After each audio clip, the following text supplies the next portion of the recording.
So yun! Paldo na naman si Jazz! Joke lang. So, alam nyo ba guys? Alam nyo ba na habang kanina, tagal ko na itong iniisip eh. Tagal ko na itong plano.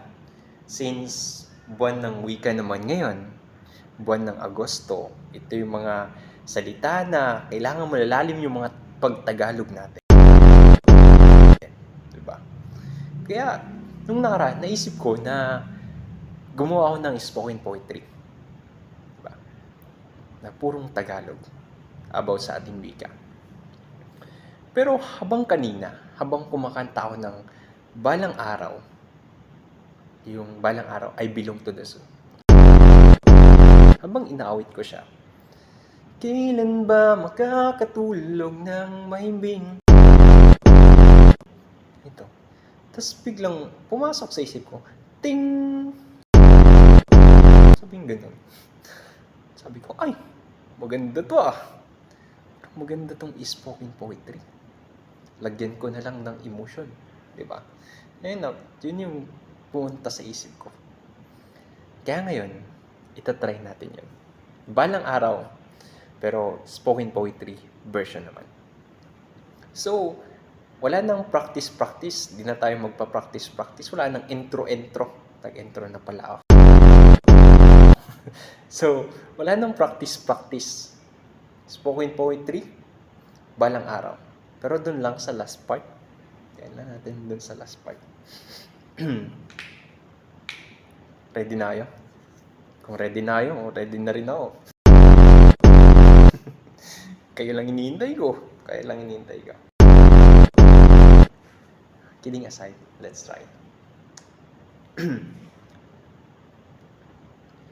Kailan ba makakatulog ng mahimbing?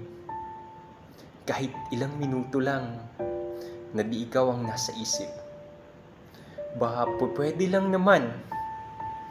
Huwag ka munang magparamdam. Dahil sawang-sawa na akong marinig na ako'y kaibigan lang. Ano ba to? Ba't ba walang mali sa'yo? Di magawang umiwas at tuluyan ng lumayo. Kahit na anong gawin, sinusuway ko pa rin. Umaasam. Parang tangang kausapang tala at buwan. Naghihintay ng meron sa gitna ng kawalan. Natutong lumipad kahit pagod at sugatan. Pag-ahon ko sa lupa'y iiwanan lang naman. So, yun guys. So, yun yung spoken poetry natin. Ewan ko lang kung nagustuhan nyo ba or hindi. Entertain ba kayo or hindi? Kayo nang baalang mag-decide. I-comment nyo lang kung anong nararamdaman nyo sa video na to. Kung nagmumukha na ba akong baliw, nagmumukha na ba akong parang timang dito. Comment nyo na lang. Kung ayaw nyo naman, parang walang kwenta sa inyo, scroll nyo naman. Pero patapos na eh. Bakit i-scroll mo pa? Di patapusin mo na, di ba? So kung ako sa'yo, dahil buwan ng wika ngayon, dapat purong Tagalog yung pananalita mo. Wala nang English ngayon. Don't tell me that you're speaking in dollars again.